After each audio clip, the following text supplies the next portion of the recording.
ঝকঝকে চকচক থাকুক তোমার বাড়ি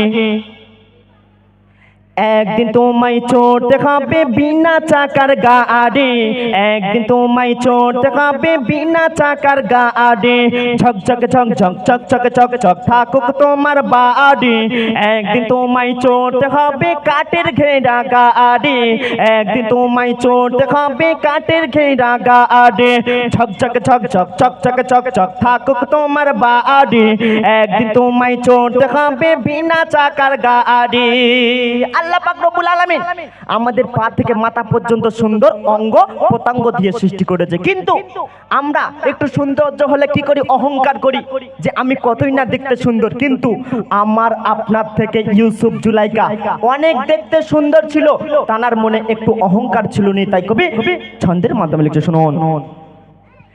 ওই গাড়িতে চৈরা তুমি যাইবা মাটির ঘর সাবান মাখা দেখো তোমায় খাইবা পোকাই করে ওই গাড়িতে চৈরা তুমি যাইবা মাটির ঘরে সাবান মাখা দেখো তোমায় খাইবা পোকাই করে বাঁশবা খালি দিয়া তোমায় ডাকবে মাটির বাড়ি বাঁশবা খালি দিয়া তোমায় ডাকবে মাটির বাড়ি একদিন তোমায় চড়তে খাবে বিনা চাকার গাড়ি একদিন তোমায় চড়তে হবে কাঠের ঘেরা গাড়ি ঝকঝক ঝকঝক চকচক চকচক থাকুক তোমার বাড়ি একদিন তোমায় চড়তে হবে বিনা চাকার গাড়ি একদিন তোমায় চড়তে হবে কাঠের ঘেরা গাড়ি।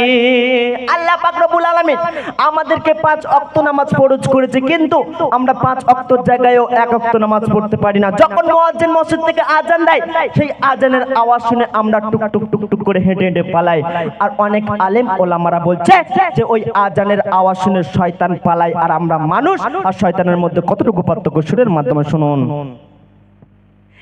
নামাজ রোজা হজ যাকাত আমি তো করিনি মরণের কথা কোনদিন ভুলে তো ভাবিনি নামাজ রোজা হজ যাকাত আমি তো করিনি মরণের কথা কোনদিন ভুলে তো ভাবিনি আল্লাহ জানে কি হবে মোর গুনাহ ভরি ভরি আল্লাহ জানে কি হবে মোর গুনাহ ভরি ভরি একদিন তোমায় চড়তে হবে বিনা চাকার গাড়ি একদিন তোমায় চড়তে হবে বিনা চাকার গাড়ি। এই দুনিয়ায় আমরা গাড়ি বাড়ি ঘর বাড়ি সবকিছু করি, কিন্তু যখন আমাদের এই দুনিয়া থেকে আমরা ইন্তেকাল করব তখন আজরাইল টাকা পয়সা সোনা গয়না ঘুষ কিছু চেনে না। ঘুষ দিয়ে চাকরি কেনা যায়, ঘুষ দিয়ে অনেক বিপদ থেকে রেহাই পাওয়া যায়, কিন্তু আজরাইল কি টাকা নেবে? ভাইরা ও দাদা, আজরাইল কি টাকা নেবে? আজরাইল টাকা নেবে না, শুধু চিনবে নেক আমাল, যে দুনিয়ায় থাকতে থাকতে আমরা কি আমাল করে এসেছি। কিন্তু তাই আমাদের এই দুনিয়ায় থেকে থেকে আমাল করতে হবে ভালো কাজে, ইন্নামাল আমালু বিন্নিয়াত। কিন্তু আমরা যদি এই নিয়ত ভালো কাজে করতে পারি, যদি চুরি করতে গিয়ে নিয়ত করি, তাহলে আজরাইল বলছে বাঁশ আছে আয় বাপ, তোর জন্য আমি ধুয়ে দেবো। তাই শেষ কথায় কবি কি লিখছে কি শুনুন। সোনা দানা বালা খানা সবই থাকবা পরে কাঁচা মাটির রস খাইবে আযাবুল কবরে সোনা দানা বালা খানা সবই থাকবা পরে কাঁচা মাটির রস খাইবে আযাবুল কবরে খুশির বালাই নাই সে তাই চলবে না টাকা করে খুশির বালাই নাই সে তাই চলবে না টাকা করে একদিন তোমায় চড়তে হবে বিনা চাকার গাড়ি একদিন তোমায় চড়তে হবে বিনা চাকার গাড়ি ঝকঝক ঝকঝক চকচক চকচক থাকুক তোমার বাড়ি একদিন তোমায় চড়তে হবে বিনা চাকার গাড়ি একদিন তোমায় চড়তে হবে কাঠের ঘেরা গাড়ি। আল্লাহ পাক রব্বুল আলামিন আমাদের দুই কাঁধে দুই সম্মানীয় লেখনেওয়ালা রেখে দিয়েছে, যাকে বলা হয় কিরামান কাতিবিন। যখন আমরা গুনাহকে অস্বীকার করব, রাতের বেলা কি গুনাহ করেছি, দিনের বেলা কি গুনাহ করেছি, সেই দিন আমরা কোথায় যাব? তাই কবি ছন্দের মাধ্যমে কি লিখছে শুনুন।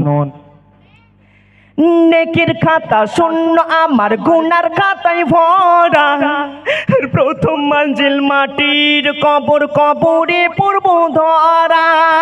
আমাদের প্রথম হিসাব নিকাশ হবে মাটির কবর, তারপর হাসর মিজান পুলসিরাত তো অনেক দূরে।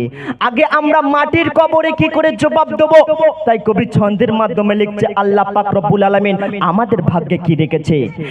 নেকির খাতা শূন্য আমার গুনার খাতায় ভরা, প্রথম মঞ্জিল মাটির কবর, কবরে পূর্ব ধরা।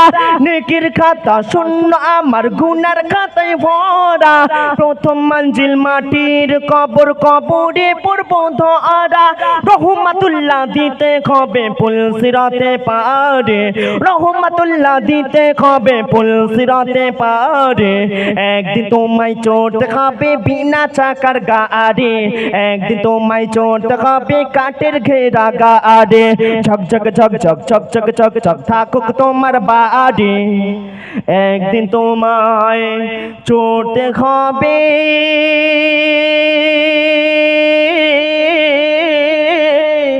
বিনা চাকার গাড়ি। তো শুনলেন।